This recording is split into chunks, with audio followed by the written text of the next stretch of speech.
Welcome to the Complete Story Series. I take trade paperbacks and single issues and I break them down into digestible bites to help you understand. Today, we're going to be giving you a dramatic reading of one of the more recent Batman Beyond storylines in which we finally get a character I know you've been waiting for, that I've been waiting for, Robin. Today is Batman Beyond The Longest Payback, also known as Robin Beyond The Origin.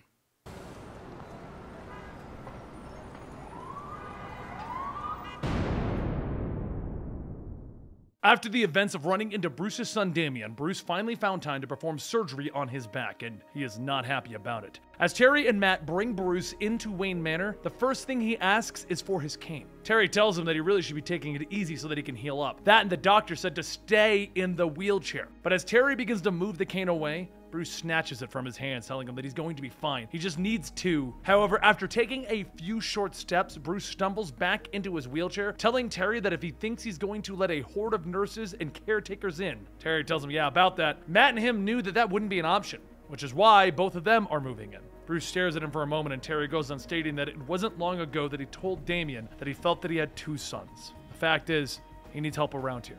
Bruce tries to think of something to say to argue against it, but he ends up telling him that he's right. His home is now their home. Bruce then tells Terry to come with him to the Batcave. There's something he'd like to show him. As Bruce types away at the computer, the Batman suit lights up, and Bruce says that the suit's AI almost killed him, so they're going back to the original. Though the AI has been removed, there have been a few improvements that they've added. So from now on, he's going to get by on his wits and guile to make it work. Terry tells Bruce that he appreciates the offer, but before Batman can make a public appearance, there's someone he has to talk to. A short while later, at Terry's girlfriend Dana's apartment, she continues her workout when she hears the buzzer at the door go off. As Dana opens it up, she looks at Terry and says that she's been wondering where he's been for the past few days. She didn't know if he was... Terry stops her and says that he's fine. He understands that his absences are tough to handle, which is why he's here, so they can talk about it. Dana lets Terry in and asks, does it mean that he's done being Batman? And Terry tells her no, in fact, he's going to embrace it. Just like he's embraced the idea of them being together. He hoped that she would accept who he is and all of the chaos that comes with. Dana tells him that after losing him for so long and thinking that he was dead, yes, she's willing to try if he is. Back over at the Batcave, Commissioner Barbara Gordon calls Bruce to go over what's been happening since he's been gone. As the two talk, Matt starts to wander around the Batcave looking at all of the old Robin gear. As Matt looks at the computer, he finds old videos of Bruce teaching Damian some basics of combat. Once the conversation between Bruce and Barbara is over, Bruce goes back to looking over the bat suit when Matt comes running back shouting that he just saw the bat signal go up. Bruce looks at the suit and says, good, this will be a perfect night for a test. A short while back at Dana's apartment, Terry takes a shower when he suddenly hears Dana scream for him in the other room. Terry runs out in just a towel asking what's wrong, and she points to the window stating that. And as Terry looks, he says, damn it, Bruce. You could have called first. In front are two floating small bat drones with a video feed of Bruce, and he says, sorry, but time is of the essence. The drone releases a small package, and the bat suit unfolds, and Dana says that this must be the chaos that he was talking about. Later, over at the Gotham Museum of Fine Arts, King Jack and Ace of the Royal Flush Gang destroy some priceless artwork, asking if they think that this will get Batman to show. A few seconds later, Terry flies in, knocking everyone away, asking, was this what they wanted? And as Terry focuses on taking down Ace, Jack hits Terry from behind with a heat blast, allowing King to make his move. King swings down with one of his swords, but Terry brings his arm up to deflect the hit, punching it back, telling him, you know, I wasn't impressed with you before, and I'm still not. Jack attacks again by throwing a supercharged card, telling him that that will be his last mistake. But while Terry dodges those, Ace grabs him from behind, similar to how Bane grabbed Bruce. And then as Bruce and Matt are watching the video feed, Ace brings Terry down, snapping his back, just as Bane did to Bruce.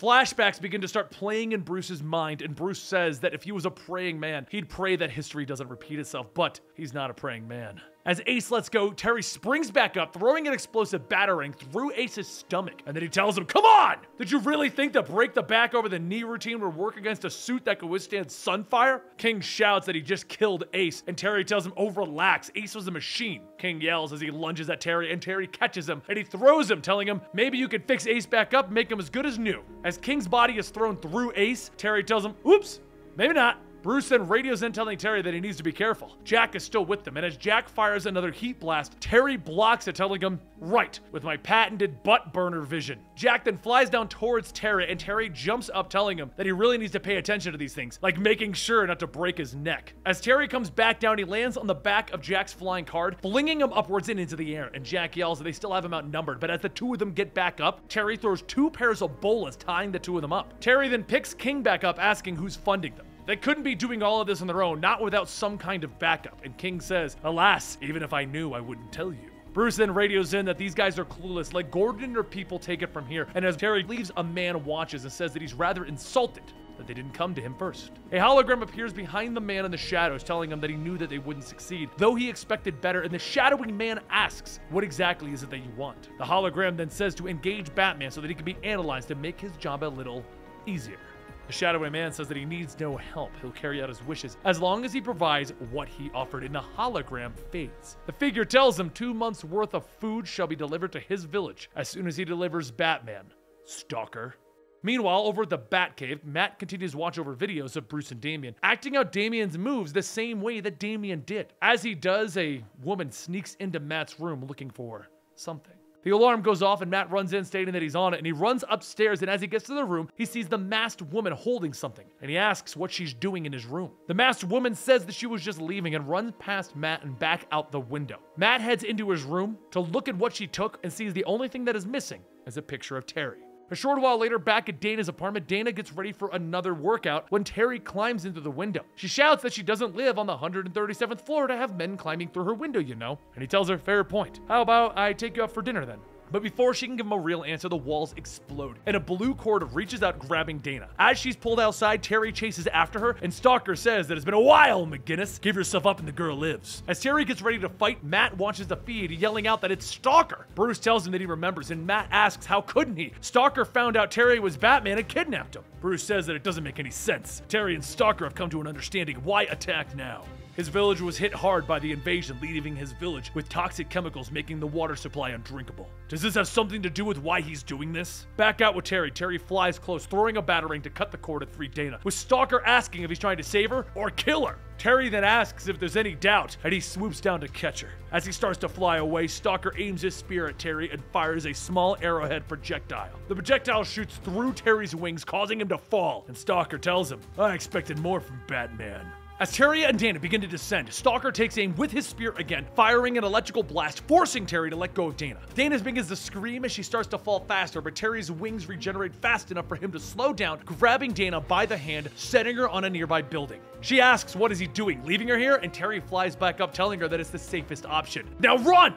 He flies back up, throwing a handful of explosives at Stalker, and Stalker tells him that he's become more aggressive. Good. And then he hits Terry with a blast at the chest. Terry stumbles back, and as he does, Stalker fires another cord from the end of his spear to grab Terry by the legs, and he jumps down onto a fuel truck. Stalker kicks in the windshield, reaching down, telling him that he's doing this for his village. If he can bring Batman in, his village can eat. As Stalker grabs the lever, he pulls back on the thrusters to try and start burning Terry. The fuel truck then begins to pick up speed, with Terry asking himself, what is he going to do in this kind of situation? He leans down, grabbing the cord, pulling himself up closer towards the thrusters. Once in place, he throws an explosive batarang inside, causing the thrusters to explode. The fuel truck starts to fly out of control, and it crash lands on the top of a nearby building. A few seconds later, the fuel ignites, causing the building to be covered in flames, and Stalker calls out, calling to Terry that he's coming for him. Soon, Terry turns off his cloaking device, and as Stalker turns back, he said that he was supposed to deliver him alive, but his corpse will have to do. Terry claws at his back, and as he punches him down, he tells him it's over. Admit it! And Stalker thrusts the bottom of his spear up, knocking Terry away, and as Terry gets back up, he throws 3 batarangs. Stalker waves his spear to deflect all 3, and he tells him, you know, a smart hunter wouldn't always focus on what's in front of him. He would also watch his back. But before Terry has a chance to react, the cord from Stalker's spear creeps up from behind, grabbing Terry, flinging him into the air. Stalker then pushes a button on the spear, electrifying it, slamming Terry back onto the ground. Stalker then takes the cable, wrapping it around Terry's neck, telling him, for my village to live, you gotta die.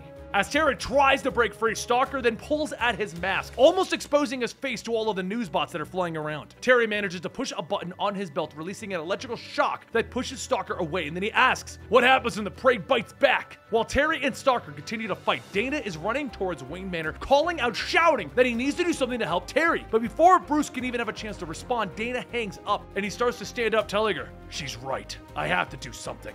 However, before Bruce can even stand up straight, he falls back into his chair. And Matt says, wait, if you think Terry's in trouble, then that means that Terry really needs help. And if Terry needs help, where's that gonna come from? Back at the burning building, Terry and Stalker continue to exchange blow after blow. But as Stalker fires another blast from his spear, he rips a hole in the building. As the pieces begin to fall, Terry asks, what is he doing? The building is already falling apart. And Terry starts to stand back up, but as he does, Stalker knocks him to the ground, again asking, how does the suit stand up to a plasma bore? Only one way to find out. Stalker pulls back on his spear, but before he can strike, a voice tells him that he is being paid to weaken Batman, not kill him. Stalker asks who there, and Payback tells him, it is I. The privilege of killing Batman belongs to me and me alone. Stalker then asks, you're the one paying me? And Payback knocks him aside, telling him, not anymore. You defied me. Payback cracks his electrical whip, cutting through Stalker's prosthetic legs, leaving him to burn. Terry jumps onto the ceiling, asking Bruce if he's seeing this. Why would Payback come out of the woodwork for this? Matt asks who's that guy, and Bruce tells him that Payback is a kid named Kenny Stanton. Armed with a tech-laden robotic suit, he went on a rampage. It all started when Kenny got jealous of his psychiatrist father, paying more attention to his patients than to him. After Terry fought back against him, they thought he was getting therapy, but still, why would he be here now? Terry tells Bruce that he will get back to him on that, and he leaps off the roof and into Payback. While Payback is stunned, Stalker calls out that his legs are fine, and Terry quickly pats the flames out with his wings. As Payback starts to come to, Terry picks up Stalker's body and begins to make a break for the hole in the wall. Payback gets ready to crack his whip again, but before he does, he's hit in the back with an explosive. Payback then asks, who dares? And Terry says, yeah, who? Oh, definitely not who I expected. 10? 10, a former member of the Royal Flush Gang, flies down telling him, yeah, it's been a while, thought you could use a hand. Back in the Batcave, Matt shouts that voice. That was the woman that broke into his room. Who is she anyway? Bruce says that's Melanie Walker. Her parents are king and queen. She got away from the gang and is trying to reform herself. Partly to do the right thing, partly because she has a crush on your brother. Matt says, a lady crook with a crush on Batman? Go figure. And Bruce says, it's Terry that she's interested in. She has no idea that Terry is Batman. My guess is that she thinks Terry is watching. Terry asks 10 what is she doing here, and 10 looks around and says that it doesn't look like he's got things under control here. But before she could do anything, Payback cracks his whip, grabbing 10, tossing a small bomb, stating, I have a surprise for you, Batman. Come find me when you're ready. 10 then tries to struggle, but as she does, Payback and her start to glow and vanish, and Terry yells, he has a teleporter? And then Terry notices the bomb and says, well, crap. Seconds later, the top of the building explodes, and both Terry and Stalker are thrown out. As the two begin to fall towards the ground, Stalker manages to wake up and reach out to grab one of 10's flying cards. Once his cybernetic arm makes the connection, he uses it to grab onto Terry's arm, and he says that he's always paying his debts. Stalker then sets Terry onto the ground, and Terry says that it looks like he owes him one. And Stalker tells him, no, you saved me back up there, we're even now.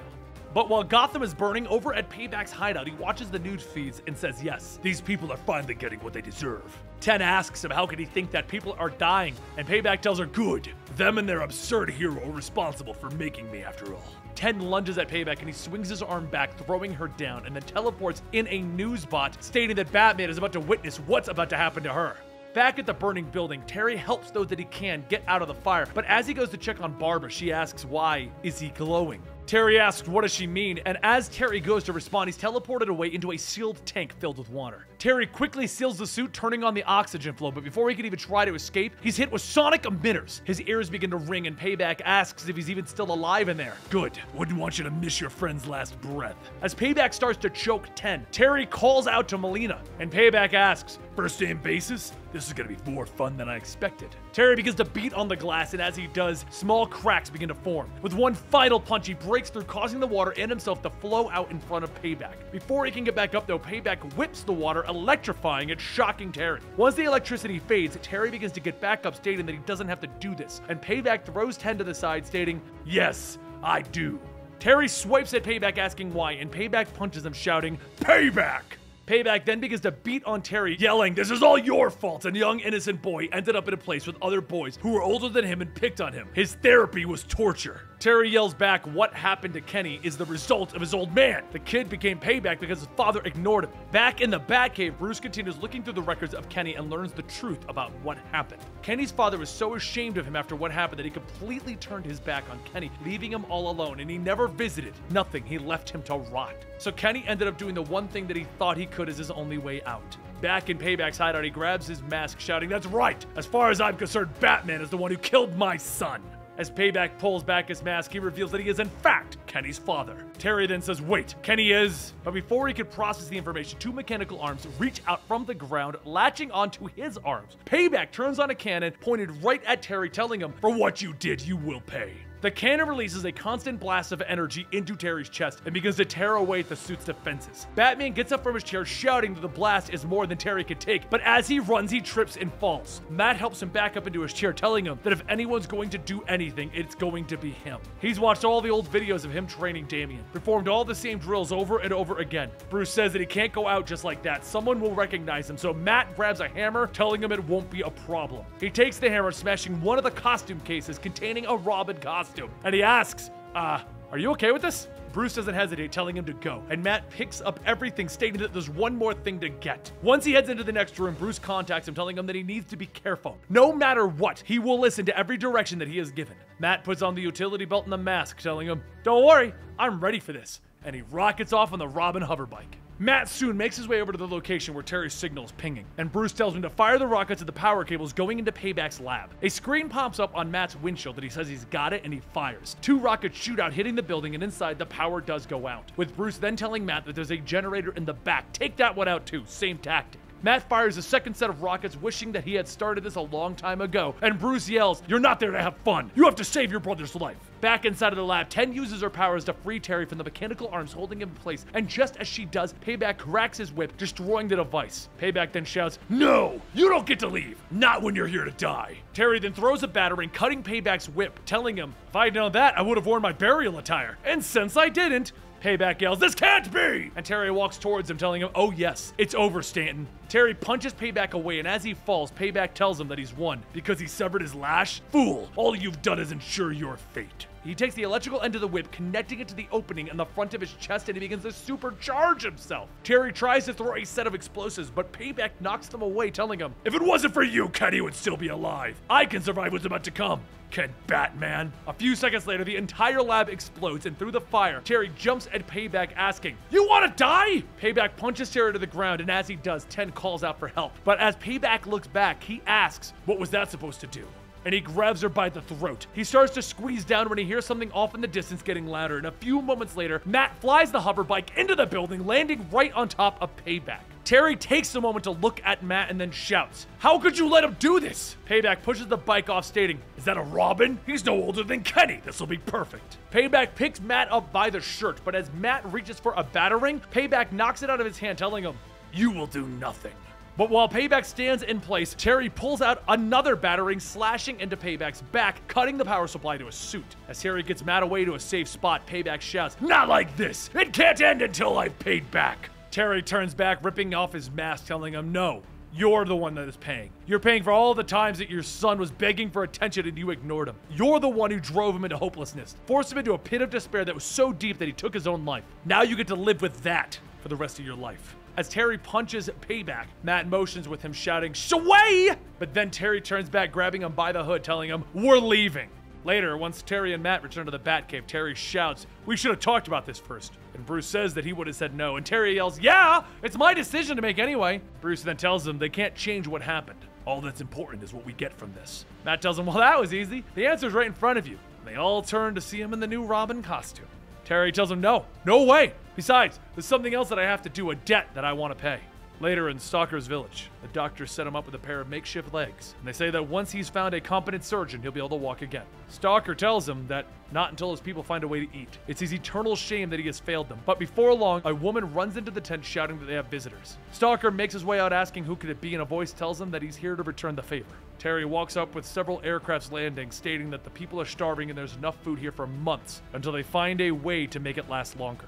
Stalker says they have no way of paying them, and Terry tells him it doesn't matter. You're doing what is right. Also, how about we see what we can do with your legs? And there you have it, Batman Beyond with a new Robin Beyond, sidekicks, awesome, fun, and sun. I don't even know where I'm going with this one. We've done a lot of these intros back to back. I'm kind of like burned out on them at the moment. How are you doing? Did you enjoy that? Did you like the new Robin Beyond? Did you not like the new Robin Beyond? No? Yes? I can't see you. You're a camera lens. It's cool. Let me know in the comments down below. Do any of you actually watch these endings? Like, if you watch them back to back, we filmed these on Monday, and if you watch all the beginnings and endings to Tuesday, you can see me slowly start to go insane because we filmed like 7 days back to back. You can see my brain just degrade as we go. I love you guys. See ya.